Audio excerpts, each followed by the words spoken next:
오늘 망에 이렇게 들어오신 분들 좀 우리 모임의 특징이자 또 장점이기도 한데 다양하게 많이 계십니다. 인천 해사고등학교 학생들도 좀 들어가 있고 부산 해사고등학교 학생들도 있고요. 그리고 구자연 박사 KDI 그 박사님도 계시고 박영선 또 우리 선배님도 계시고 고정 멤버들 많이 계시고 또 일본에서 강명호 박사님 그리고 김기석 지도상선 사장님도 계시고요. 또 그리고 제가 여기 동해안 이야기도 잠깐 한다는 소식을 듣고 또 우리 고향에서 또 박종환 선생님 또 권세창 제 친구기도 합니다만 여러분 또 들어오셨습니다. 그러면 이제 제가 발표를 한 1시간 정도 이렇게 하고요. 또 뒤에 뭐 시간이 우리가 1시간 이상 있으니까 또 여러분들이 또 토론할 수 있도록 그렇게 하겠습니다.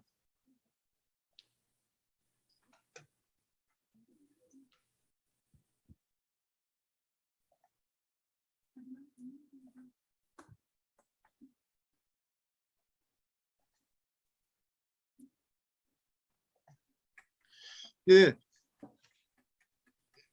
우선 해운산업 기필기 요 3인데요. 이게 좀 어떻게 하다 보니까 이제 출간이 좀 늦어졌습니다. 원래는 이제 지난주에 이게 나왔어야 되는데 뭐가 빠진 걸 출판사에서 뭐 넣는다고 해가지고 6월 3일 날 나올 겁니다. 다음 주 안으로 들어가 이미 프린트는 들어갔습니다. 근데 이제 이미 그 안에 내용은 뭐 변함이 없으니까 제가 토론하실 분들한테는 PDF 파일을 또 이미 보내드렸고요. 필요하신 분들은 제가 또 PDF 파일 같은 거 좀 보내드리도록 하겠습니다. 이 책은 이제 4개 부로 나눠져 있고 제가 2020년과 2021년 동안 쓴 칼럼을 이제 모은 겁니다. 이미 해운산업 기필기 1과 2는 이제 발행이 됐고요. 제1은 제가 일본에 동경대학에 가서 일본을 좀 둘러보면서 쓴 소감을 한 200페이지 정도 해서 2020년 봄에 이제 발행을 했고요. 그게 이제 반응이 좋아가지고 2019년 이전에 쓴 칼럼을 또 모아서 해운산업 기필기 2라는 책을 냈고요. 이것은 이제 일본 갔다 와서 2020년 3월부터 이제 한 2년 동안 쓴 이제 칼럼입니다. 그러다 보니까 이제 작년 재작년에 있었던 이제 크리티컬한 그런 이제 순간들에 제 나름대로 또 우리 업계 또 전문가들과 같이 이제 생각했던 내용들이 좀 많이 담겨 있습니다. 제1부 여기 일반에서는 이때 이제 코비드 19가 이제 시작됐기 때문에 뭐 줌을 이용한 우리가 강의들이 많아졌고 특히 이제 줌을 이용하는 것이 어떤 장점이 있는지에 대한 이야기들도 많이 했고요. 그리고 일반적인 내용을 적기 때문에 바다의 중요성 이라는 제목을 달았습니다. 그리고 이제 3장은 이제 뭐 저희 개인적인 체험을 이렇게 담아서 일반이라는 이제 제목하에 뭐 칼럼을 여러 편을 넣었습니다. 그래서 제1부 1장은 이제 4차 산업혁명 코비드 19 하에서 이렇게 했었는데 뭐 이게 7편입니다. 좀 매일신문, 대구 매일신문에 우리 고향이고 해서 제가 1년 동안 칼럼을 썼는데 거기에 쓴 것하고 뭐 해운신문 또 매경에 쓴 내용들입니다. 이 중에서 제가 이제 예측 가능성과 관련된 칼럼 그리고 해기사 교육 특히 인천 해사고등학교에 제가 가서 강연한 내용을 이제 소개할까 합니다. 아까 정필수 박사님이 우리 항해 선배님들의 이야기를 했지만 제가 이제 어느 순간에 이 예측 가능성이라는 이 단어가 굉장히 중요한 단어였다는 생각을 하게 되었습니다. 우리 인류가 지향하고 있는 것이 바로 예측 가능성이 아닌가 하는 생각이 들었습니다. 일본에 가 있을 때 산보를 하면서 예측 가능성이 참 중요하구나 생각을 했고, 그것을 우리 해운과 연결시켜서 한번 생각을 한 적이 있었습니다. 그래서 매일신문에다 그 내용을 정리해서 이게 적었는데요. 우리가 바다는 위험 그 자체 아니었겠습니까? 콜럼버스 그 이전에는 지브랄타, 스페인 앞에 있는 지브랄타를 나가면은 그 낭떠러지로 떨어져서 다 죽는다는 생각을 갖고 있었다는 거죠. 그래서 그 이후에 배들이 이제 항해를 하게 되었습니다만은 이제 그 많은 배들이 돌아오지 못하는 18세기까지만 하더라도 10척이 떠나면 한 7척 들어오고 3척은 이제 돌아오지 못하는 그런 예측이 불가한 그런 시절들이 계속이 됐다는 겁니다. 그런데 현대 와서는 배도 이제 목선이 철선으로 바꿔지고 지금은 이제 뭐 만척이 출항하면 만척이 다 돌아오는 예측이 가능한 사회가 됐지 않습니까? 그래서 우리 해운이나 무역 같은 경우도 바로 이 예측 가능성을 향해서 오랫동안 선조들이 노력을 해왔다 이렇게 생각이 듭니다. 그래서 우리나라 정치라든지 사회, 교육 모든 분야의 지도 이념이 바로 이 예측 가능성이 돼야 되겠다는 내용으로 제가 이제 예측 가능성으로 충분한 사회가 돼야 된다 이렇게 칼럼을 적은 바가 있습니다. 그다음에 이제 비대면 화상회의 방식을 충분히 활용하자라는 이제 칼럼인데 2020년 6월에 이제 적은 겁니다. 그러니까 이제 그 코로나가 와서 한 2달 지났는데 조금 해보니까 그 웹이나 줌의 장점은 이제 지리적인 한계를 완전히 뛰어넘는다는 거죠. 줌에 들어오면 오늘도 뭐 일본에서 몇 분이 들어오셨습니다만은 지리적 한계는 완전히 이제 없어지는 것이죠. 그리고 이제 참여자들에게 뭐 비용이 전혀 또 발생하지 않는다는 것이고요. 그리고 지금도 이제 화면 공유를 하고 있습니다만 화면 공유를 통해서 청중에게 이제 보다 상세하게 설명할 수 있다 이렇게 했고, 제가 여기는 쓰진 않았습니다만 매일 신문인데 우리가 서울에 그 향후회를 하게 됩니다. 그러면 지방에 있는 사람은 그 향후에 참석을 못 하는데 우리가 줌을 이용한 향후회를 하게 되면은 이제 지방에 있는 분들도 그 같은 공간에 들어와서 소통을 할 수 있다는 점, 이것을 활용하자라고 이제 주장을 한 바가 있습니다.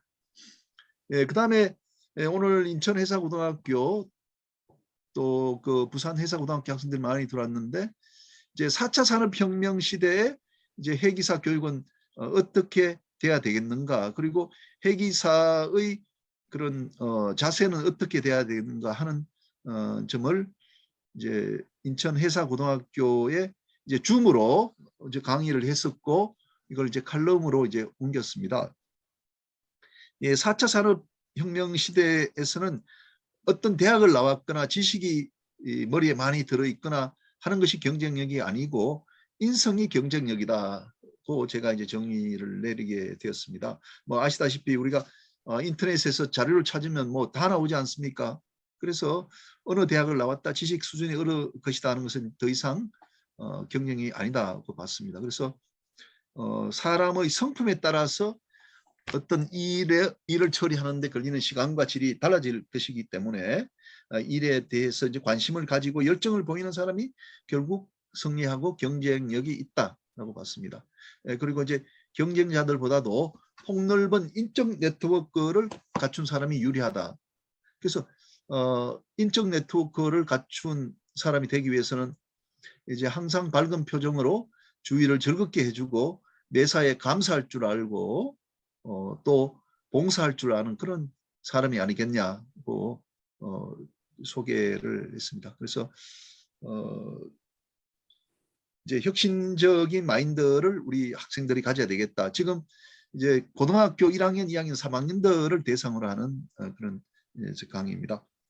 그리고 이제 상선사관, 이제 장차 바다에서 근무하게 될 해기사들은 개척 정신의 DNA가 있다.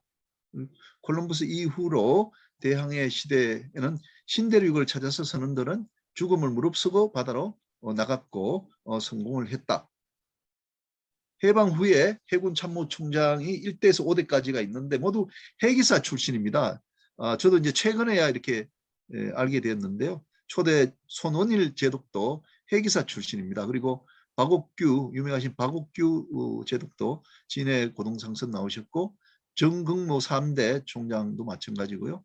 그다음에 이용훈 제독께서는 이제 동경상선대학교를 나오셨고, 이성호 제독도 마찬가지로 진해 출신이십니다. 그리고 한진그룹의 창립자 조중훈 회장도 2등 기관사 출신으로 이제 진해 고등상선 나오는데 해양대학의 전실입니다. 이런 혁신적인 개척 정신을 가진 분들이 많다. 이 해기사들이 공통적으로 가지는 DNA라고 보고 있습니다.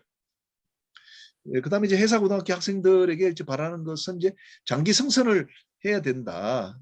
길게 이야기는 하지 않겠습니다. 그리고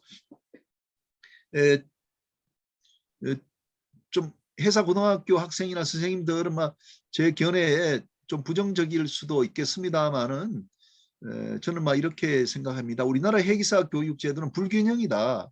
원양해운 성선에 집중되어 있다. 2년제 과정이 없습니다. 우리 과거 목포해양대학이 2년제였다가 이게 이제 4년제 되면서 고등학교, 4년제 대학교 이렇게 있습니다. 우리가 이제 많은 산업 분야에 보면은 전문대학이라는 게 있지 않습니까? 그래서 2년제 과정이 있어야 되는데 2년제 과정이 없다. 그래서 고등학교를 졸업한 해기사들도 이제 아마 제가 생각한 데는 이 고등학교를 처음에 만들 때는 좀 연안이라든지 내항에 근무할 그 인력을 양성하려고 했던 것이 아닌가 싶은데 지금은 이제 원양의 50% 이상 나간다고 이제 알고 있습니다. 그래서 제 생각에는 해사고 학생들은 이제 연안해운과 이 내양해운의 이제 주인공이 돼야 되지 않느냐 이렇게 이제 생각을 합니다. 우리가 현재는 뭐 동남아라든지 또 연안 쪽의 그 해운회사들은 사실상 주력 부대가 없거든요. 무주공산인 셈인데 해사고 출신들이 지금도 잘하고 있는데 더 집중적으로 연안 내항 좀 책임지는 좀 엘리트가 됐으면 좋겠다는 것이 저희 생각입니다. 그리고 이제 3년 근무 후에 마이스터 고등학교인데 좀 대학을 또 진학하는 길들이 있으니까 다시 해운물류업에 좀 천착을 하면 좋겠다 이렇게 말씀을 드렸고요. 해사고등학교의 그 교육기관이 또 강조해야 될 점은 장점을 또 극대화하고 이제 단점은 이제 극소화해야 되는데 아까 말씀드렸던 내양하고 연안해운이 주인이 되도록 그렇게 해야 되고요. 성선 시 필요한 이제 교육을 좀 더 철저히 시켜서 성실한 상승사관으로 만들어 달라고 있고요. 또 그 이제 해운계 전체로 봐서는 해사 고등학교 나오신 그런 인력들도 전체 하여간 해운 인력의 일원으로 또 인정을 하고 또 보호받도록 해야 되겠다라고 이제 적었습니다. 오늘 여기 아마 나오셨을 텐데 공광기 대표 같은 분이 인천 해사고등학교 나오신 대표적인 분입니다. 그래서 그 상선에서 또 근무를 하시고 또 대학을 또 진학하시고 현재는 이제 GS 그 판토스의 아주 일본 법인장까지 이제 하신 대표적인 분이기 때문에 이런 분들을 롤 모델로 해야 되겠다는 말씀을 그 당시에 또 드렸었습니다. 그 다음에 이제 우리가 자율운항 선박이 나오는데 이제 해상보험에 미칠 영향을 제가 뭐 손해보험에 썼는데 이건 뭐 생략하도록 그렇게 하겠습니다. 그 다음에 이제 바다의 중요성과 이제 관련되는 장입니다. 여기에는 제가 일반적인 내용을 뭐 상당히 많이 썼고 이 중에서 대표적인 것이라면 이제 부산이 해양 수도가 되려면 어떻게 해야 되는지 하고 선거구 바다 선거구를 두자는 그런 내용을 중심으로 한번 말씀을 드려보도록 하겠습니다. 여기서는 이제 바다가 중요하다 그래서 좀 뭐 논증을 하려고 노력을 했고 그렇게 바다의 중요성을 살리려면 우리가 어떤 제도를 마련해야 되겠냐는 이야기를 썼습니다. 제가 이제 부산일보의 오션뷰라는 칼럼을 이제 한 3개월에 한 번 정도 적고 있습니다. 그 중에 일부입니다. 해양 수도 이제 부산항이라는 우리가 이야기를 많이 합니다. 그런데 그 의미가 뭔가라고 생각했을 때 바다를 이용한 활동이 부산을 중심으로 혹은 부산이 매개되어서 이루어져야 한다는 뜻이다라고 봤고요. 제가 여기서 좀 강조하고 싶었던 것은 그 해양 수도 부산이라고 했을 때 부산만이 해양 산업을 오로지 하겠다. 그런 생각을 하면 안 된다는 것이 저희 견해입니다. 해양 수도가 된다면은 다른 지역도 충분히 포섭할 수 있어야 되는 게 아닌가. 부산이 해양 수도로서 수월성을 갖고 있다면은 또 다른 지역이 경쟁력이 있으면 그 경쟁력도 우리가 인정을 해주고 또 뒤떨어진 곳이 있다면은 부산항이 포섭을 하고 도와주는 것이 되어야 진정한 해양 수도로서 부산항이다. 이렇게 봤습니다. 부산항이 해양 수도라고 해서 다른 경쟁하는 항구를 다 배척한다. 이거는 아닐 것이라고 보고 부산에 계신 분들도 그런 의미는 아니라고 제가 보고 있습니다. 그래서 부산이 지니는 강점을 찾고 우리가 더 특화시켜줘야 되겠다. 저도 이런 입장을 취하고 있습니다. 그래서 부산항이 강점을 갖는 부분은 우리가 더 도와주갖고 더 특화를 시켜서 세계적인 해양 수도가 돼야 되겠다라고 생각을 합니다. 그래서 저는 이제 부산 특구법을 좀 만들자 해서 그 해운대 같은 곳에다가 이제 선박을 특별히 이제 관리하는 이제 등록처를 둔다는 거죠. 그러면 우리가 뭐 상법에 있는 여러 제도도 변경해가지고 그 선주들에게 유리한 점을 부여를 하자는 겁니다. 그러면 부산에 많은 배들이 이제 등록을 하게 되고 그것이 이제 부산항을 해양 수도로 만드는데 도움이 될 거라는 겁니다. 그다음에 이제 한때는 5만 명 송출 선언이 있었는데 이 송출 선언들이 5천억 원의 수입을 창출한 때가 있었습니다. 1980년대 후반인데 이제는 3천 명이 지나지 않습니다. 송출 선언들이. 그래서 이 부분은 우리가 결국은 그 송출 나갔을 때 임금이 경쟁력이 없기 때문에 그런데 우리가 보조금을 좀 지급하면은 부산항이 다시 선원 송출 산업의 중심이 되지 않겠나 해서 의견을 냈습니다. 그리고 또 잡는 어업이 이제는 그 기르는 어업으로 이제 변화가 되었는데 스마트 양식 또 심해 양식으로 우리가 가야 되겠다. 노래에 같이 말이죠. 그리고 이제 크루즈 산업의 육성에도 부산이 중심이 되어야 한다는 말씀인데 우리가 이제 크루즈 산업 하면은 현재까지는 운항사를 타겟으로 한 게 아니라 그 부산항의 외국의 유명한 뭐 카니발사라든지 그런 이제 여객 선사가 한국의 부산항에 기항하면은 그 여객들이 백화점에 가서 물건을 삼으로써 생기는 그런 부가가치 거기에 이제 목적을 뒀습니다. 그렇게 하는 것은 한계가 있다 이거죠.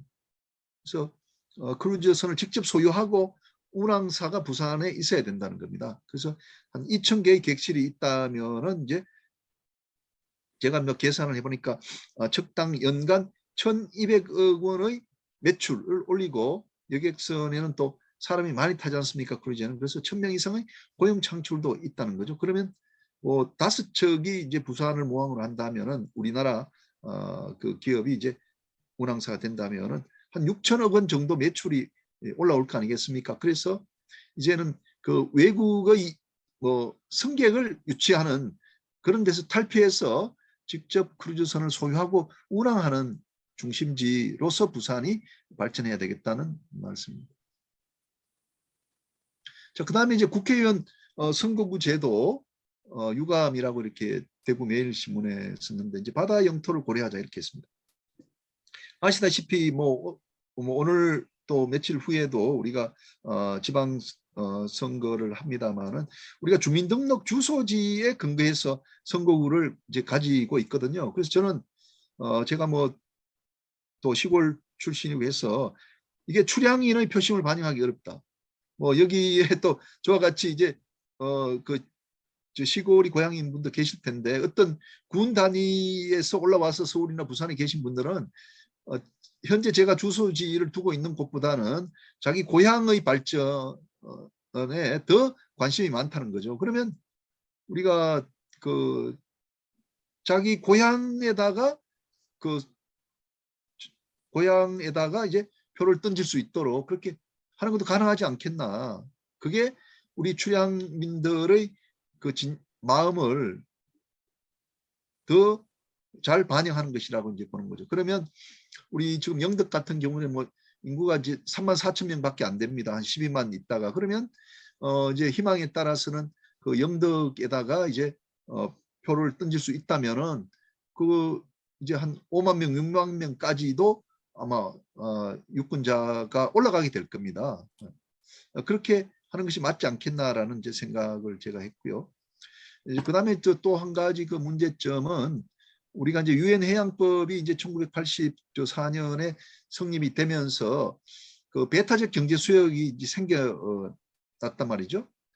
그러면 이게 이제 322km까지입니다. 그래서 그 경상북도 이렇게 땅을 이렇게 해보면은 우리가 육지보다도 바다가 5배가 더 넓다는 거죠. 그러면 그 바다와 관련되는 행정은 뭐 이제 뭐 영덕군, 울진군, 포항시가 이렇게 보는데 입법과 관련해서는 누가 담당하느냐 하면 그 지역의 국회의원들이 할 거 아니겠습니까? 그런데 현재 우리가 이제 2대1 도시 하고 이제 농촌, 어촌 간의 인구 비례를 2대1로 했거든요. 옛날에 4대1이다가 그러니까 한그 또 도시 26만 명의 시골에는 한 13만이 이제 돼야 된단 말입니다. 그러다 보니까 13만 명을 맞추기 위해 가지고는 이제 군이 4개, 5개가 이제 연결되어 있습니다. 그 하나를 이제 국회의원이 다 담당하는데 그 국회의원이 그렇게 넓은 그 이제 그 선거구를 관리할 수가 없는 거죠. 더구나 바다에 면한 그런 선거구와 같은 경우에는 그 322km 멀리 바다까지를 국회의원들이 감당할 수 없다 이겁니다. 그래서 이제 국회의원 선거구는 인구를 기준으로 하는데 이건 뭐 헌법재판소에서는 지역 대표성보다 국민 주권주의에 따른 1표의 등가성 이게 중요하다 해서 이제 4대1에서 이제 2대1까지 내려왔는데 그건 좀 잘못된 게 아니냐. 지역 대표성을 더 강조해야 된다.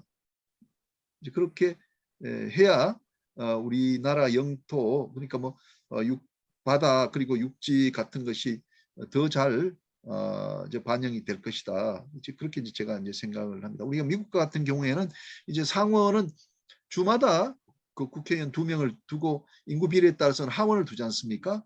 이렇게 돼야 되는 것이 아닌가 이렇게 생각하고 지금 제가 이제 찾아보니까 이제 영국과 이제 독일 같은 경우에는 이런 지역 대표성을 더 강조를 해가지고 최소한 뭐 넓이가 얼마에는 국회의원 한 명이 있어야 된다 이런 법안 법률이 이제 그 실시되고 있는 것으로 알고 있습니다.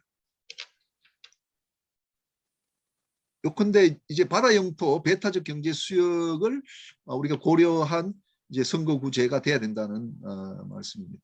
자, 그다음에 이제 바다 선거구, 바다 국회의원을 만들자라고 제가 또 뭐 주장을 했고 이게 상당히 이제 반향이 있어가지고 이걸 좀 심각하게 생각하는 분들도 많아진 것 같아요. 제가 이제 2021년 2월달에 이제 제안한 내용입니다. 아까와 이제 똑같은 그런 이제 관점이고요. 국회가 이런 기능을 우리 충실히 잘하고 있는가를 봤을 때는요. 바다가 우리가 넓어졌지 않습니까? 비례대표 제도가 사실은 이제 바다 산업을 대표하는 국회의원들을 이제 흡수를 해줘야 되는데 해방 이후에 비례대표 제도에서 바다 전문가가 배출된 적이 한 번도 없습니다. 지역구 의원들이 바다를 더 잘 관리하는가? 그건 아니라고 아까 말씀을 드렸거든요. 그래서 어떻게 그럼 해야 될 건가? 뭐 제가 제안한 것은 바다에서 일하는 선원들의 선거구는 바로 바다다는 거죠. 이제 우리 지금 선거구는 주민등록지를 기초로 하고 있는데 그 바다 위에 있는 선박이 바로 주민등록지가 돼야 된다는 거죠. 그래서 저는 우리가 지역구가 지금 200한 40개쯤 될 텐데 그 중에 하나로 바다 선거 지역구를 둬야 된다라고 말씀을 드립니다. 이제 이 글을 쓸 때만 하더라도 동해서해 남해로 해서 3개 바다 선거구를 이제 지역 선거구로 둬야 된다 그랬는데 우리가 이제 뭐 자세히 한번 들어가 보면은 과거와 달리 바다에서 일하는 선원들의 숫자가 그렇게 많지 않기 때문에 그 인구 편차를 우리가 뭐 바다가 중요하다 해서 지금 이제 2대1에서 그걸 뭐 4대1, 5대1로 한다 하더라도 3명까지 요구하기는 좀 어려울 것 같고 적어도 1명이라도 될 수 있다면 좋겠다는 것이 저희 생각입니다. 그다음에 이제 바다는 넓고 할 일은 많다. 이건 이제 우리 바다의 중요성을 뭐 이야기를 한 것인데요. 몇 가지만 말씀드리면은 우리가 잘 모르고 있는 것은 해운 산업의 연간 매출이 뭐 40조 원, 지금 금년에는 워낙 운임이 좋아서 한 70조 가까이 될 텐데 우리가 매출이 40조 원일 때 20조 원은 삼국간 운송에서 이제 벌어왔습니다. 삼국간 운송이란 것은 일본에서부터 호주로 가는 또는 중국에서부터 유럽 가는 그 화물을 우리 선박회사가 운송을 해주고 운임을 받았다 이런 이야기입니다. 그러니까 이건 너무너무 값어치가 있는 그런 일이라는 거죠. 그 선원 송철이 60년대부터 시작됐고요. 그리고 한국 선급이라고 선박 검사 기관이 있는데 아주 세계적인 검사 기관입니다. 이것도 1965년에 이미 만들어졌거든요. 그리고 원양어선에서 그 참 가족과 떨어져서 고생하신 우리 참 선배 선원들이 있습니다. 2, 3년간 바다에서 근무한 원양어선들 라스팔마스 사모아 기지를 개척했죠. 그리고 1980년대 우리 조양상선 한진해운 선배들은 세계 일주 전기선 항로를 개척했습니다. 세계 일주. 그리고 종합물류업도 이제 국제 산업인데 사실 이제 이자 물류 회사가 그렇게 이제 크게 성장하지를 못했습니다. 한 10분의 1 정도 규모이기 때문에 빨리 대형화돼야 되겠다는 이야기고요.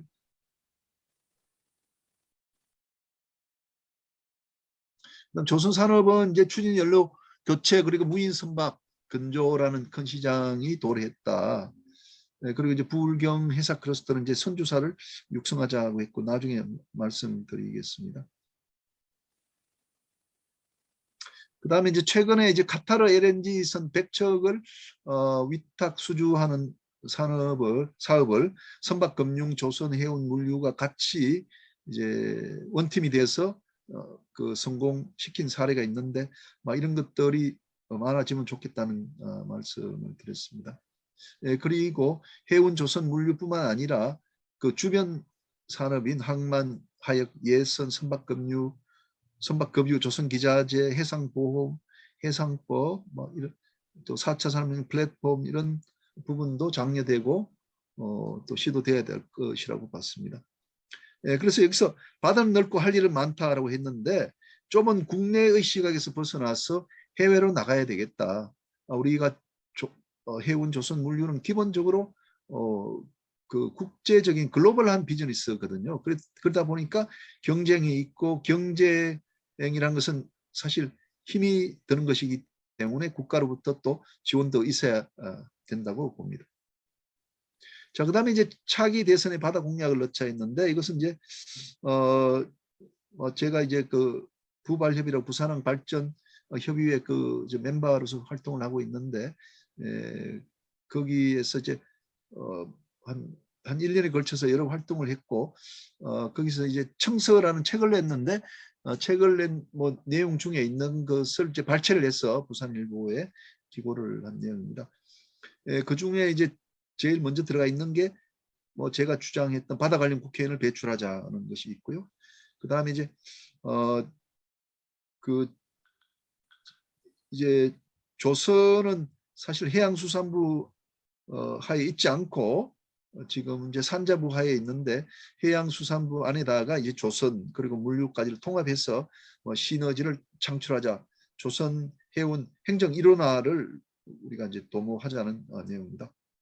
그 다음에 선주사를 육성해서 부울경에 회사 클러스터를 완성하자. 그 다음에 종합물류 체계를 구축하자는 게 있고요. 그 다음에 이제 나중에 또 말씀드리겠습니다만 해양수산이 내부적으로는 이제 착한 산업이 돼야 되겠고 밖으로는 국제 경쟁력을 갖추는 강한 해양수산이 돼야 되겠다 것이고요. 그리고 신해양강국운동 그 부발협이 하는 운동 중에 하나가 신해양강국운동인데 우리는 정부에게 자꾸 요구만 하는데 요구만 할 것이 아니라 이제 그 산업계, 학계 그리고 연구자들이 또 스스로 또 민간과 같이 이런 운동을 뭐 해야 되겠다라고 했고요. 예, 그리고 이제 그 뭐 해운이나 조선의 이제 금융이 중요하고 이 금융 대출 이자율이 뭐 한 5% 6% 가까이 되는데 이걸 한 1%포인트 좀 내리는 운동을 하자라고 되어 있습니다. 그 다음에 이제 그 뭐 나이 체험과 기타 여기에는 그 우리 배병태 박사님이 또 영면하셔가지고 우리 해상법 학계의 또 원로신데 뭐 그런 이야기도 있습니다만 이제 로스쿨 제도 우리 해기사 출신들도 해운계에 있던 젊은 사람들이 이제 로스쿨에 가서 변호사가 되는 일들이 많습니다. 그래서 과거에 사법시험하고 지금 이제 변호사 시험 제도를 좀 비교를 해봤습니다. 과거에는 말이죠, 그 법대 졸업한 학생이 한 2% 정도만이 그 사법시험을 합격했습니다. 그런데 지금은 그 2,000명 입학 정원 중에서 50%는 합격을 합니다. 그러니까 상당히 많은 숫자가 이제 합격을 하는 것이 되는 것입니다. 그래서 예측 가능한 시험으로 변했다. 또 학교 정규 과정을 잘 따라오면은 합격하는 고려대학 같은 경우에는 우리가 이제 정원이 120명인데 한 80등까지 하면은 다 합격입니다. 그러니까 학교 성적이 좋으면은 다 합격하게 되는 거죠. 그러니까 학교 성적이 합격의 이제 잣대가 될 수 있게 됐다는 거죠. 그래서 그건 바로 예측 가능한 그런 변호사, 법조인 양성 기관으로서 로스쿨이 작동한다라고 이제 말씀을 드릴 수가 있는 겁니다. 과거에는 이거 100명 중에 뭐 1명, 2명 합격하니까 이게 합격할지 안 할지를 몰라서 또 뭐 매수, 5수, 6수까지 하는 경우가 있었는데 로스쿨 제도는 그게 아니다. 그 다음에 좀 부정적인 것은 과거에 이제 우리가 법대가 있을 때는 말이죠. 그 보험법, 해상법이 한 과목인데 그게 모든 학교가 이게 필수로 들어야 됐습니다. 그러면 한 1,000명 정도가 해상법 수업을 듣고 졸업을 했는데 지금은 로스쿨이 되면서 이제 해상법 과목이 이제 뭐 변호사 시험에 안 나온다 그래가지고 고려대학이 유일하게 그 4과목을 개설한 학교고 서울에 뭐 다른 학교는 서울대학은 아마 뭐 2년에 한 번씩 뭐 개설하는 것 같고 부산대학 개설하고 그래서 한 50명 정도만이 해상법 수업을 듣고 이제 졸업을 하니까 과거에 비하면은 이런 해상법 공부하는 학생 숫자 너무나 적어졌다. 그래서 이제 안타까운 현실이다는 말씀을 드리고자 합니다. 자, 그 다음에 제2부 이제 해운 물류인데요. 여기 뭐 제가 이제 해상법 교수기 때문에 관련된 논문이 있었고, 그 다음에 동남아 전기선사와 공정거래위원회 문제가 2020년, 2021년 지금까지도 이제 계속되고 있어서 지난 2년 반 동안에 큰 이슈였다고 생각되고요. 그 다음에 또 하나의 그 이슈가 물류 대란 아니겠습니까? 우리가 운송인으로서는 정말 행운이 찾아온 것이지만 화주들의 입장에서는 대란이라고 볼 수밖에 없는 것입니다. 그리고 또 한편으로는 이게 이제 원자재를 제때 수입을 하고 수출할 수 있는 힘을 우리가 가져야 되거든요. 그걸 저는 이제 운송 주권이라고 받고 이에 대한 저 중요성을 이제 강조하는 칼럼을 실었댔습니다. 해상법 관련해서는 뭐 여러 가지 그 이슈를 조금 이제 알기 쉽게 많이 적었고 뭐 다뉴브강 유람선 사고 2019년 그다음에 크루즈 또 모리셔스에서 오염 사고가 나서 뭐 그런 내용들 또 수에즈 운하의 에버 기본호 자초 사고 뭐 이런 것들 이제 법률신문 등등에서 많이 실었는데요. 뭐 이건 좀 생략하고 이제 코로나19 이후에 해운 산업의 환경 변화와 법적 대처 방안에 대한 것만 좀 소개를 할까 합니다.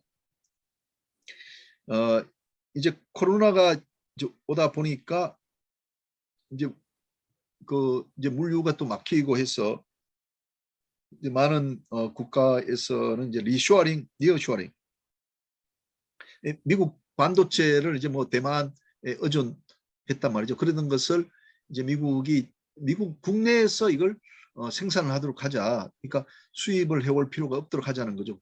그래야 이제 뭐 코로나 같은 사태가 와도 이제 뭐 안보에 지장이 없도록 또 경제에 지장이 없도록 이제 공급 조달이 되니까 말이죠. 그래서 리쇼어링 그리고 니어쇼어링은 이제 미국의 입장에서는 멕시코에다가 이 공장을 이제 가져다 두는 것이죠. 이렇게 되면 이제 해상법상 어떻게 되겠느냐 하는 거죠.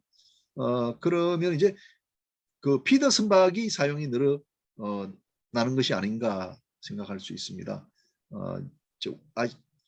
동아시아에서 미국으로 이제 큰 화물이 이동될 때는 대형선을 가지고 이제 한 번에 운송을 했다면은 니어쇼어링 하는 이제 가까이에 있는 화물들을 이제 옮겨야 되기 때문에 피더선 사용이 많아지고 이제 피더선의 법률 관계를 우리가 면밀하게 봐야 되겠다는 것이고요. 그리고 이제 중국, 일본, 대만 이웃과 관련해서 이제 법률 분쟁이 이제 정대하기 때문에 통일 조약이 필요하다고 봤고요. 그다음에 이제 4차 산업혁명에서 이제 해운 산업은 자율운항 선박이 이제 나타나게 될 텐데 이건 이제 그 사람이 승선할 걸 기준으로 했기 때문에 이제 변화가 필요하다고 봤고요. 그다음에 전자선화 정권도 곧 사용될 것이기 때문에 국제조약이 필요하다고 봤습니다. 그다음에 이제 물류 수요와 함께 가기인데요. 뭐 독자적인 칼럼도 있습니다만은 이제는 이제 종합 물류가 됐거든요. 전에는 우리가 그 부산항에서 LA항까지 가는 이제 운송 계약만 이제 체결됐다가 복합 운송으로 이제 그 서울에서 부산을 거쳐서 이제 LA항까지 가게 될 때 과거에는 부산과 서울 사이에는 이제 육상 운송 계약이 따로 체결되고 그 다음에 부산에서 LA까지는 또 다른 그런 이제 해상 운송 이제 계약이 체결됐는데 그걸 이제 하나의 운송인이 그 두 가지 운송 수단을 모두 인수하는 것을 우리가 이제 복합 운송이라고 했거든요. 근데 지금 20년 전부터는 그 서울에 있는 그 수출자가 자기의 그 저 공장에서부터 제품이 된 것을 이제 수출할 때 우리가 포장도 해야 되고 통관도 해야 되고 창고에 넣어야 되고 또 수송도 해야 되는데 그 모든 것을 이제는 한 사람이 다 인수를 하는 계약이 나타났다. 그걸 우리가 이제 종합물류 계약이라고 하는 거거든요. 그 지금 판토스, LX 판토스, 그다음에 DHL, NYK 로지스틱스 이런 데가 이제 그런 계약을 처리하고 있습니다. 그래서 종합물류 계약을 우리나라 상법에도 넣어야 되겠다. 그것이 이제 저희 생각이고 그런 수요가 점증하고 있다라고 보는 것이죠. 그다음에 해상 기업의 핵심 부분을 더 강화해야 된다. 우리가 이제 컨테이너 박스 같은 것이 대단히 중요하다 말입니다. 박스가 없으면 수출이 안 됩니다. 그런데 컨테이너 박스는 상법에 그 물적 설비로 규정이 되어 있지 않습니다. 그러니까 그런 것들을 우리가 빨리 그 물적 수단으로 법적으로 이제 해결해야 되겠다는 것이죠. 자, 그다음에 동남아 전기선사와 이제 뭐 공정거래위원회와의 이제 관계인데요. 뭐 제가 이제 칼럼을 8개나 썼더라고요. 뭐 중앙일보, 뭐 매경까지 해갖고 뭐 되게 많이 썼습니다. 사연은 상당히 많습니다만은 제가 이제 간단하게 좀 설명을 드려보면요. 이제 경쟁법은 이제 자유로운 상태에서 그 사업주와 이제 그 소비자 사이에 그 가격이 이제 결정되어야 그게 최적이라고 이제 보는 거죠. 그래서 독과점이 없도록 만들어 주는 것을 이제 그 경쟁법이 이제 목표로 하고 있는 거죠.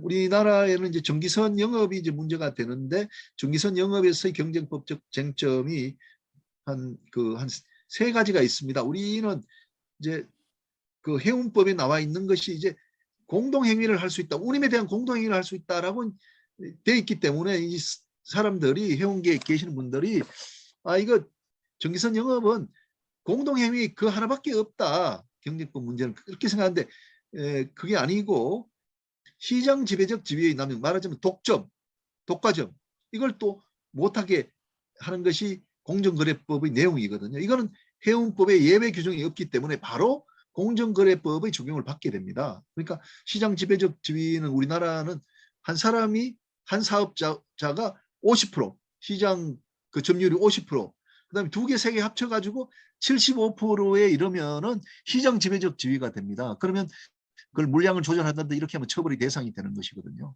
그리고 또 불공정 거래 행위도 못하게 돼 있다 이거죠. 그래서 이 세 가지가 전기선 영업에서 경쟁법 적용이 대상이 되는 것이다라는 것이고요. 그리고 해운법에서는 해운법 29조에 그 공동행위를 할 수 있다. 운임에 대한 공동행위, 노선에 대한 공동행위 할 수 있다. 그랬는데 뭐 공정거래법 제58조에서 또 거기에 대한 또 예외 규정을 둬서 쟁점이 되고 있는 것입니다. 그래서 제가 뭐 이런 설명을 쭉 하면서 마지막에는 해양수산부는 이제 해운공정거래위원회를 설치해야 되겠다. 우리가 지금 미국의 쇼핑 액트가 있고 거기에 해당하는 이제 FMC가 있는데 그 FMC와 같은 말하자면 공정거래위원회와 별개인 어떤 그 해운 경쟁법을 규율하는 기관이 있어야 되겠다 그런 이야기죠. 미국에 FMC가 있기 때문에.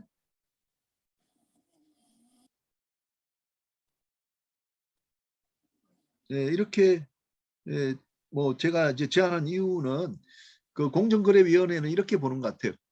지금 우리 해양수산부가 뭐 운임에 대한 공동행위를 관리를 하는데 그 해운업계와 이제 해양수산부는 같은 식구들 아니냐, 같은 식구들이기 때문에 좀 느슨하게 관리를 한다는 그런 이제 선입견을 갖고 있는 것 같아요. 근데 FMC 같은 경우에는 미국의 대통령이 그 공정거래 FMC 위원들을 지명을 하거든요. 완전히 독립되어 있는 그런 기구이기 때문에 우리도 해운공정거래위원회 이렇게 독립된 기관으로 두면은 이제 완전히 해운법에서 그 합법 뭐라 그럴까 그 공정거래위원회가 시비를 걸지 못하는 상태가 되지 않겠느냐라는 제안입니다.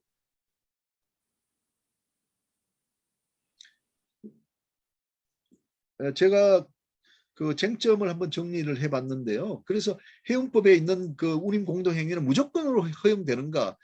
그것은 아니라는 거죠. 그 우리가 해운법에 가면은 화주와 그 운임 인상에 대한 협의를 하고 그게 안 되면은 이제 신고를 해양수산부 장관에게 신고를 하도록 그렇게 돼 있습니다. 그래서 그것이 안 됐을 때 협의가 안 되고 또 나아가서 신고가 안 됐을 때는 공정거래위원회에서는 뭐라고 하냐면 그 이제 그 정당한 행위가 아니다. 그럴 때는 공정거래법이 적용된다라고 이제 해석을 하고 있습니다. 여기에 대해서는 뭐 또 다른 해운 업계에서는 또 달리 이제 해석을 하고 있으니까 그렇죠. 어쨌든 무조건적으로 허용되는 것은 아니다. 그래서 공정거래위원회는 정기선사를 처벌할 수 없는가? 말하자면 이제 해운법에 따라서 해양수산부만이 처벌할 수 있는가? 이것도 이제 쟁점 사항인데 공정거래위원회에서는 해운법상의 그 공동행위라도 정당하지 않다면은 그 공정거래법 제58조에 따라서 공정거래위원회가 처벌할 수 있다라는 입장입니다. 아직 이것은 이제 법원의 판결을 받지 않은 사항이기 때문에 쟁점 사항이라고 봅니다. 그런데 이제 정당하지 않다. 공정거래위원회가 그 이제 정당하지 않아서 공정거래법을 적용해야 되겠다고 보는 사항은 뭔가 하면요. 그 신고가 안 되었다는 겁니다.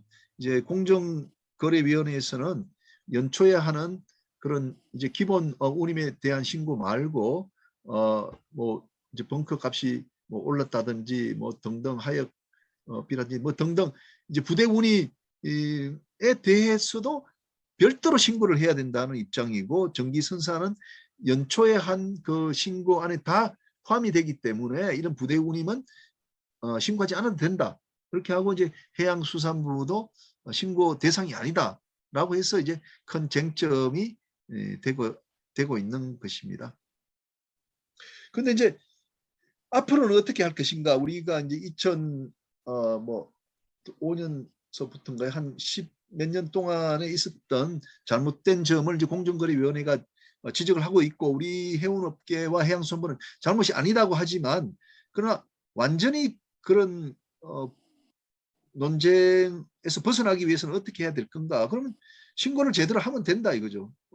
신고를 제대로 하면 되는 것이 아니냐.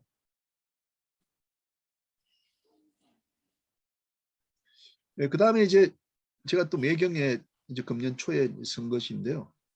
네, 그래서 공정거래위원회에서 그 이제 상임위 회의를 거쳐가지고 과징금을 이제 부과를 했습니다. 근데 아까 말씀드렸다시피 122번이나 있었던 부가적인 그 공동행위에 대한 신고가 안 됐기 때문에 그것이 탈법적이고 따라서 이제 공정거래법을 적용하겠다 이렇게 지금 나오고 있는 것이거든요. 그래서 아마 전기 선사들은 저 이제 법원에다가 이제 취소 소송을 제기를 할 겁니다. 그런데 뭐 제가 법리적으로 이견을 하나 낸 것은 이게 해수부 장관이 시정을 요구하지 않는 한은 해운법에 따르면 수리된 것으로 간주가 되는 겁니다. 그러니까 122회 모두 수리가 된 겁니다.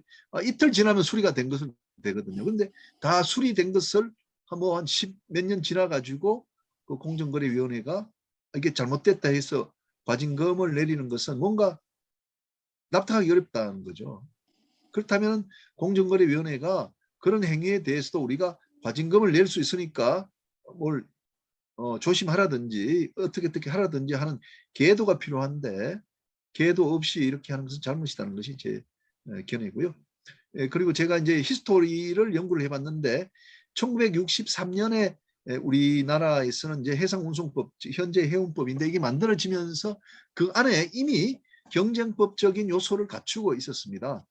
화주를 차별하지 말라든지 운송인은 운송의 요구를 거부할 수 없다. 이런 내용이 들어있어. 그건 경쟁법적인 내용이거든요. 그러니까 1963년에 이미 우리는 그런 유럽이나 미국에 있던 그런 경쟁법적인 요소들을 가지고 들어온 거죠, 선배들이. 그런데 경쟁법은 언제 생겼냐면 1980년에 생긴 거예요, 공정거래법이. 그러니까 우리가 많은 부분이 그렇잖아요. 우리 그 옛날에는 아마 19세기, 20세기 초만 하더라도 해운 산업 그 다음에 비해운 산업 두 가지로 나눠졌을 거예요. 그렇지 않습니까? 옛날에 뭐 산업이 없지 않습니까? 농업 말고. 근데 그 정필수 박사님 말씀하셨다시피 외국에 가서 향료를 싣고 오고 무역을 하고 거기서 엄청난 부를 쌓게 되었지 않습니까? 그러다 보니까 우리 해운 분야의 법이 다 먼저 발달하고 1962년에 만들어진 법에 보면요. 모든 것이 해운에 관련된 것은 특별법이나 특별 규정이 있어요. 그런데 그 뒤에 1980년, 90년에 만든 법에는 해운에 대한 배려가 없어요. 이것도 만나는 마찬가지라고 보는 거예요. 그러니까 해운법에 있는 경쟁법은 독자적으로 우리가 이제 발전해 왔다는 거죠. 경쟁법은 그 뒤에 생긴 거고, 그럼 이것을 완결적인 내용이 있는 해운법상 경쟁법 제도는 이대로 인정해 줘야 된다 이거죠. 그러면 그 안에서 해양수산부가 모든 징계도 할 수 있으니까 그러면 그 공정거래위원회에서는 될 수 있으면 자기는 빠져줘야 되지 그걸 개입해서 뭘 하는 것은 아니다는 것이 저희 이제 생각입니다.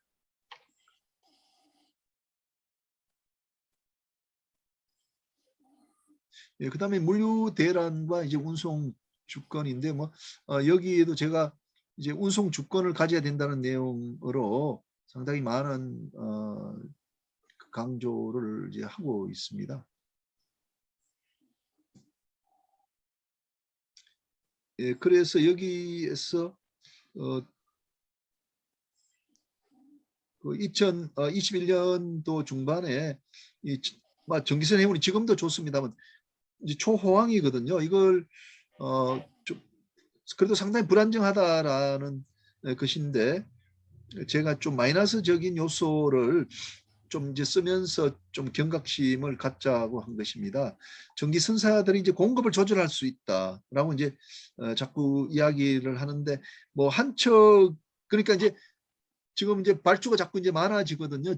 그 컨테이너 선박에 대해서. 그래도 전기 선사들은 괜찮다. 우리가 공급을 조절할 수 있다. 지금 말하자면 공급이 넘치면 배를 운항을 안 하면 되는 것이 아니냐. 그러면 공급이 줄어들지 않습니까? 근데 그것은 이제 우리가 공급을 이제 인위적으로 조절하는 것은 이제 경쟁법 위반의 소지가 있다. 물론 이제 한 측은 괜찮은데 특히 이제 시장 지배적 지위가 됐을 때는 이제 그런 것들은 이제 문제가 있을 수 있다는 그런 이제 그 제가 의견을 드렸고요. 그 다음에 이제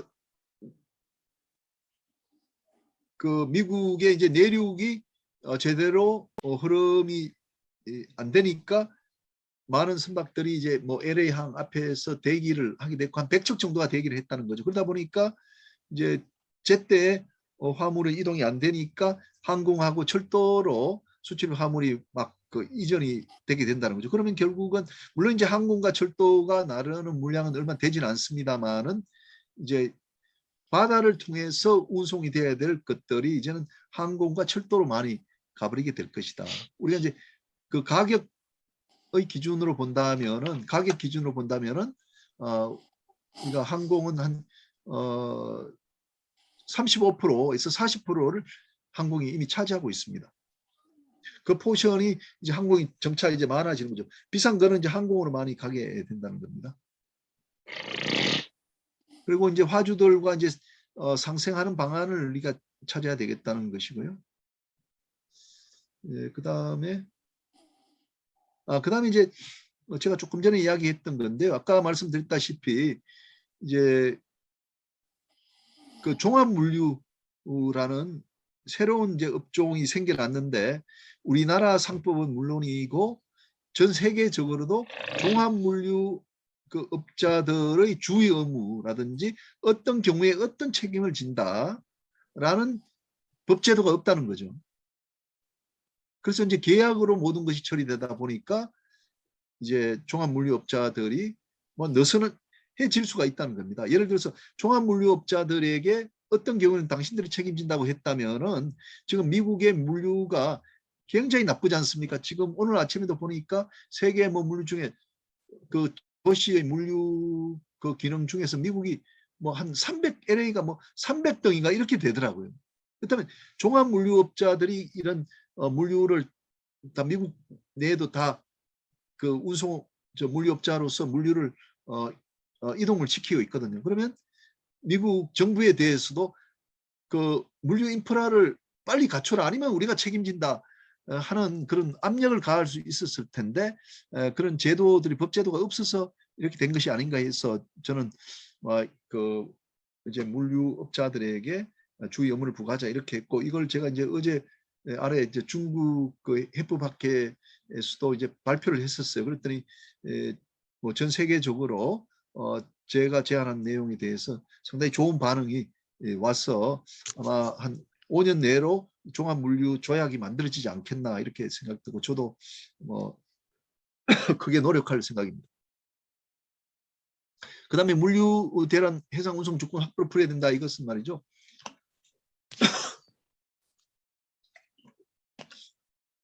그 우리나라 뭐 컨테이너 선박이 없어가지고 그 수출이 안 되는 지경에 또 이렇고 또 이제 컨테이너 박스도 우리가 부족해서 문제가 생겼었거든요. 그래서 박스 같은 경우에 중국이 한 90%를 자기들이 제작을 합니다. 우리는 지금 거의 제작을 하지 않고 있고요. 과거에는 우리가 했었는데 그렇다면 최소한 한 우리가 필요한 150만 TU의 10%인 15만 TU는 항상 우리나라에서 어쨌든 그 제작이 가능해야 그 컨테이너 박스를 우리가 이용해서 수출할 수 있지 않겠느냐. 이것이 바로 우리가 운송 주권을 확보하는 길이다. 이렇게 이야기를 했습니다. 예, 그다음에 이제 해운 물류 산업 뭐 발전 그 방안인데요. 여기도 제가 뭐 여러 가지 그 견해를 많이 피력했는데 그 중에서도 이제 컨테이너 박스에 대해서도 좀 말씀을 드릴까 합니다. 사실 우리 컨테이너 박스가 대단히 중요하지 않습니까? 그런데 이게 우리 상법에 이 컨테이너 박스를 전혀 다루지 않고 있습니다. 왜 그런가 하면 컨테이너 박스라는 것이 생겨난 지가 한 30년, 40년 정도가 되거든요. 근데 우리 상법은 이게 뭐 한 200년 전부터 만들어진 것이라서 새로운 형태의 이런 물적 설비를 우리가 반영을 이제 못했던 것이죠. 그래서 저는 컨테이너 박스를 선박과 같은 물적 설비로서 우리의 상법, 즉 해상법에 넣자는 의견이고요. 그리고 운송인과 하주 사이의 그 운송 계약에는요, 컨테이너 박스에 대한 이야기가 없습니다. 그저 운송물을 날라줄 이야기만 있지 컨테이너 박스를 누가 제공하는 이야기는 없거든요. 그래서 컨테이너 제공 의무는 운송인에게 있는 것으로 이렇게 하지만 반드시 운송인이 제공해야 될 필요는 없거든요. 또 이자 물류회사 또는 화주가 컨테이너 박스를 갖고 있는 경우가 있기 때문에 특별한 약정이 없으면 컨테이너는 그 운송인이 송화인에게 제공해야 된다라고 이제 규정을 상법에다 넣자는 거죠. 그리고 이제 해운법에 컨테이너 또 임대업 컨테이너 제조업에 대한 정의를 둬야 되겠다. 우리 해운법이란 것은 이제 해상 화물 운송업자를 그러니까 해상 운송업자를 보호하는 그런 법인데 그 선박을 중심으로 되어 있습니다. 선박을. 그런데 이제는 컨테이너도 이제 중요하기 때문에 컨테이너를 가지고 영업을 하는 그런 물적 설비인 컨테이너를 가지고 영업을 한 사람도 도와줄 수 있는 근거 규정을 마련하자. 우리가 이제 해진공이 있지 않습니까? 해양진흥공사는 이런 선박을 중심으로 도와주거든요. 그러니까 컨테이너 제조하는 사람을 도와줄 수 있는 지금 근거가 없단 말입니다. 그래서 해운법에 이렇게 넣어서 선박과 항상 유사하게 대접을 해주자는 것이 저희 생각입니다.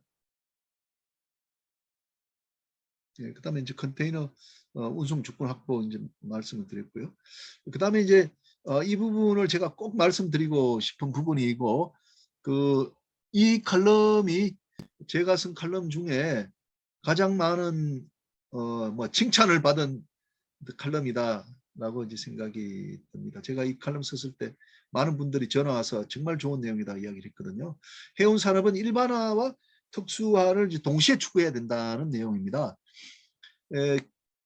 우리가 해운 산업은 워낙 이제 특수한 분야이기 때문에 우리는 우리만을 생각하는 경우가 많다는 거죠. 그렇지만 이미 해운 산업은 과거와 달리 이제는 어떤 굉장히 큰 우리 산업의 일부에 지나지 않게 또 되었다는 겁니다. 과거에 해운 산업과 비해운 산업이 있을 때하고는 다르다는 이야기죠. 그래서 예를 들면 국회는 일반화된 조직체지 않습니까? 그러면 해운 산업을 국회에 가서 어떻게 규정화 시켜서 도움을 받고 싶어도 이 국회의원들을 설득을 해야 돼요.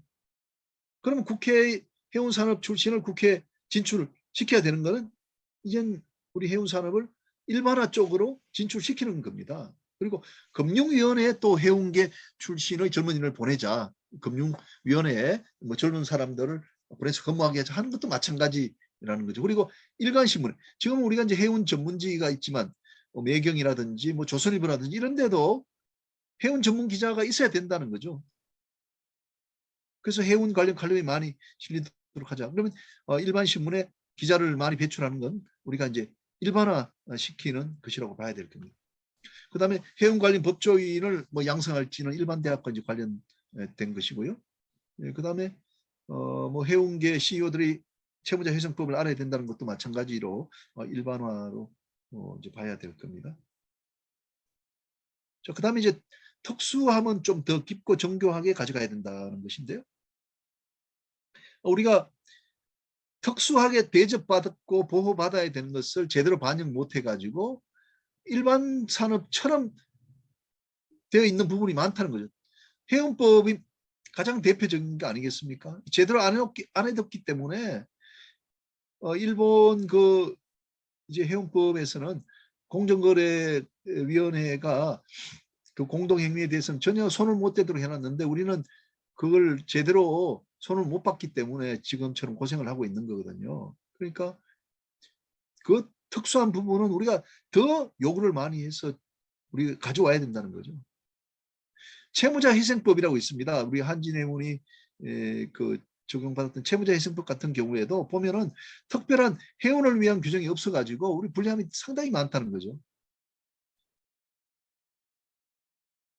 그다음에 이제 경기역행적인 제도를 금융법에서도 운영을 해야 되는데 이걸 하지 못하는 것도 마찬가지가 아닌가 이렇게 생각이 들고요. 그다음에 해운계 종사자가 전반적인 우리 관련 지식 수준이 더 깊숙하게 향상돼야 된다는 것도 이 특수함을 우리가 해운 산업이 특수함을 더 정교하게 가져가야 된다는 내용이라고 봅니다. 그래서 제가 이거 뭐 썼던 내용을 이렇게 나열했습니다만은 두 발을 굳게 내리고 양팔을 벌려서 한 팔은 해운 산업의 일반화로 다른 한 팔은 특수화로 가야 된다. 미흡한 부분들은 하루속히 보완해야 된다. 특수함만 외골수로 추구해서는 안 된다. 결국은 우리의 우군을 잃어버리게 된다. 해운은 서비스 산업이다. 서비스할 대상이 있어야 하는 것인데 그것은 바로 화주다. 우리는 화주의 화물을 실어 나를 선박이 필요하다.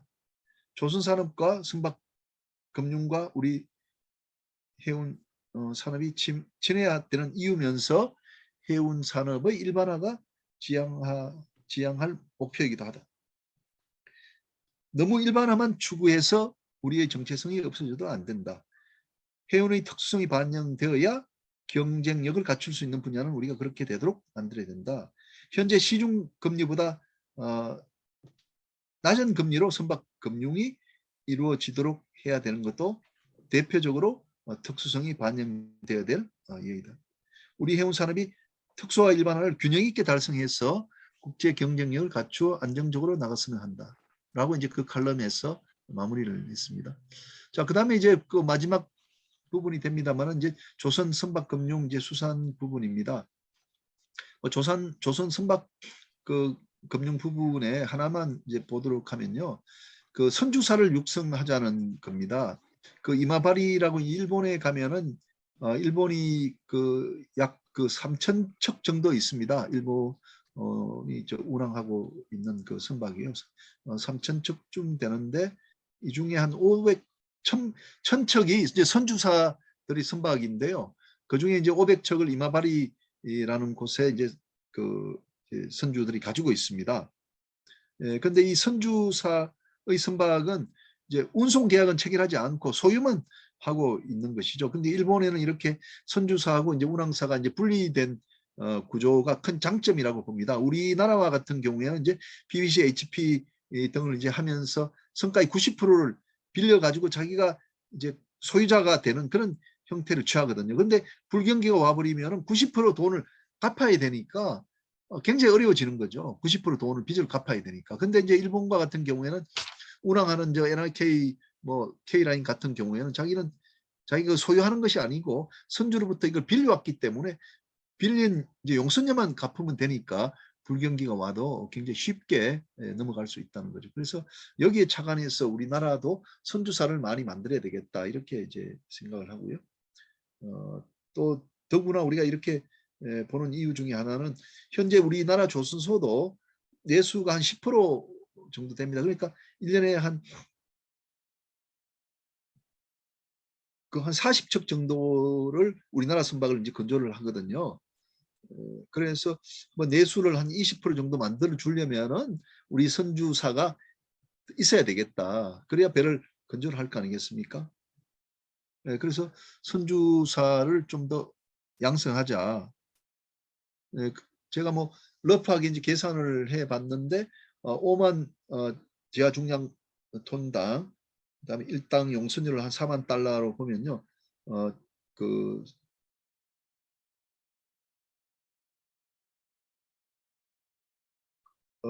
1년에 척당 한 150억 정도 용선료가 수입이 되고요. 한 40척이 있으면 6천억 원.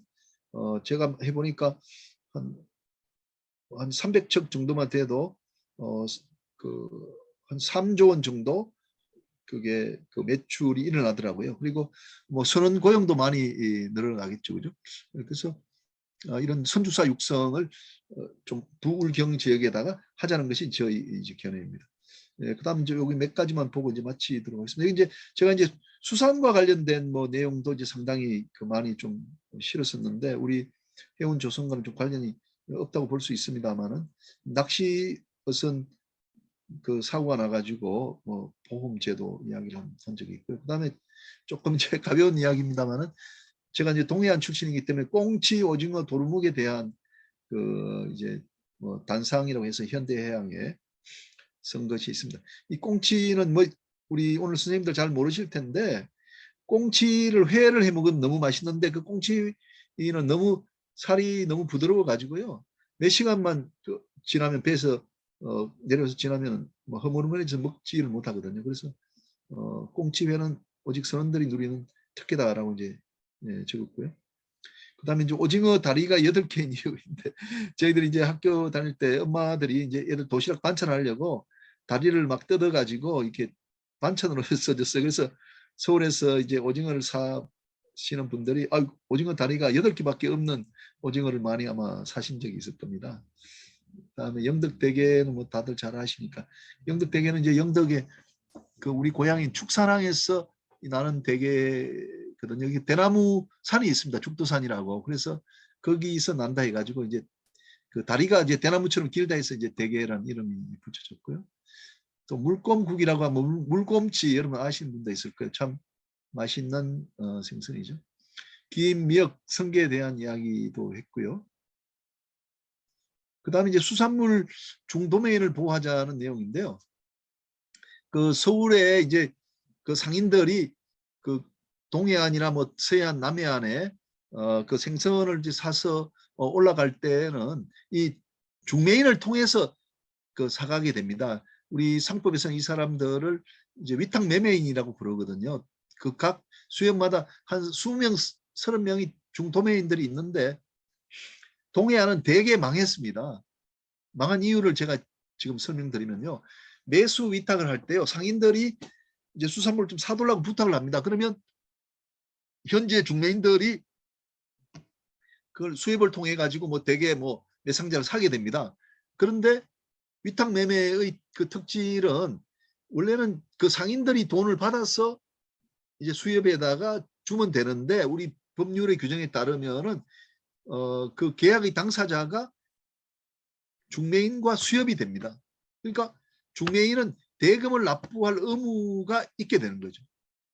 그러니까 한 100만 원어치 대게를 샀다 그러면 수협에 대해서 그 100만 원을 납부할 의무를 부담하는 자는 바로 이 중매인입니다. 그럼 중매인은 어떻게 하느냐? 자기가 고기를 보내주면은 그 서울에 있는 상인이 돈을 보내줄 거 아닙니까? 그러면 그 돈을 수협에다가 납부를 하게 되고 보통 그 유예 기간이 보름 됩니다. 15일이거든요. 근데 경우에 따라서는 서울에 있는 중매인들이 고기를 받아가지고 돈을 내려주지 않고 사라져 버리는 거죠. 그러니까 서울에 있는 상인들은 이걸 그 중매를 이용해서 자기가 돈을 사기적으로 벌어가지고 가버리니까 결국은 대금을 납부해야 될 사람은 중매인이 그죠. 근데 이런 경우를 대비해가지고 이제 그 수협은 뭐 담보를 이제 확보해 두는 거죠. 그러면 이게 돈이 안 되면은 이제 수협이 이걸 담보를 다 처리해가지고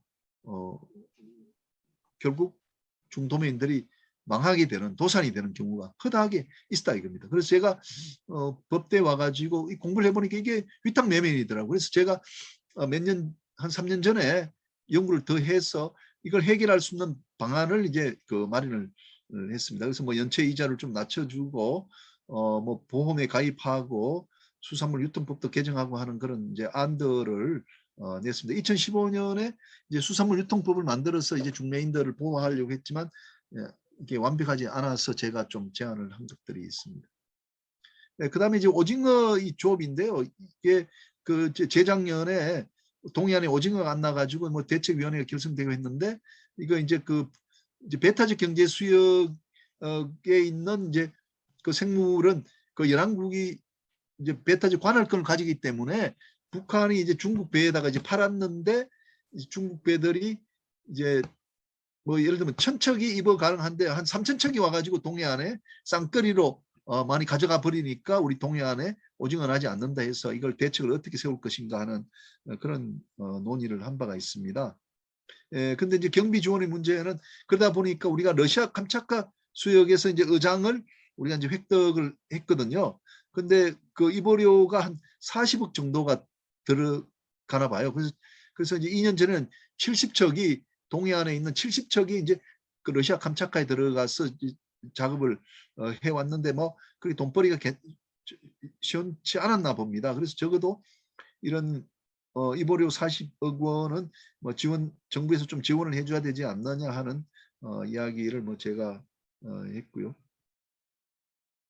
그다음에 저 마지막인데 동해안 관광 명소를 개발하자 뭐 이렇게 했는데 이제 우리 경북 그 동해안 중에는 이제 그 간포하고 그 대왕암 같은 경우는 경주와 연결시키면 굉장히 좋은 특구가 될 수 있는데 그거 말고도 동해안에 이제 영해라는 곳이 있고요. 나중에 한번 기회가 있을 텐데 관어대라는 곳이 있습니다. 이 목원 이색 선생이 이제 외가가 이 계시 마을이고 바로 관어대 바로 옆입니다. 그래서 이 관어대라는 여기 이상하게 생긴 아주 특이하게 생긴 그 산에 올라가서 이제 놀았는데 거기 보니까 이제 고래가 노는 모습이 보였다고 해서 관어대 소부라는 아주 명문을 남겼고 이제 목원 이색 선생이 워낙 유명하시니까 그 제자 되는 원천석 선생, 뭐 김종직 선생 그 등등 한 100여 명이 이제 관어대에 올라와서 시를 남겼습니다. 그게 이제 그 영덕 뭐 군지 가면 다 있는데 그 정도로 유명했다고 합니다. 그래서 여기는 이제 뭐 동해안이기 때문에 그 경관도 좋고 또 생선도 있고 또 역사성도 고려시대의 역사가 남아 있으니까요. 좋지 않느냐 했고 그다음에 이제 그 축산항이라고 제 고향이긴 합니다만 여기는 1380년에 이제 왜구들이 많이 침입을 해서 수군 만원을 두고 축산성이라는 게 있었고 저 봉화대도 있었는데 또 이제 최근에는 1830년에 김재진이라는 사람이 이제 영덕 현감에게 명란을 보냈는데 그 명란을 잘 받았다는 기록이 있으니까 이미 1830년에 동해안에 이게 명란이 이게 이제 그 선물로 사용됐다는 이야기 아니겠습니까? 그래서 뭐 이런 것들을 이제 그 박이장 종택 그리고 이제 이제 창수 나라골이라는 곳이 있고 여러분 잘 아시는 가람 이연일 선생이라고 남인의 영수가 이제 이제 영해 나라골 출신이시거든요. 그래서 뭐 이런 곳을 전부 다 하나로 엮으면은 뭐 계시마을, 관어대, 축산항, 도곡, 뭐 원구, 일량 이렇게 하면은 자연 환경도 좋고 먹거리도 있고 역사성도 있고 해서 이제 국제화시킬 수가 있겠다는 것이 이제 저희 생각이라서 이건 이제 뭐 경북의 매일신문에다가 이제 기고한 바가 있습니다. 예, 이상으로 마치겠습니다. 좀 시간이 좀 많이 경과됐습니다. 죄송합니다.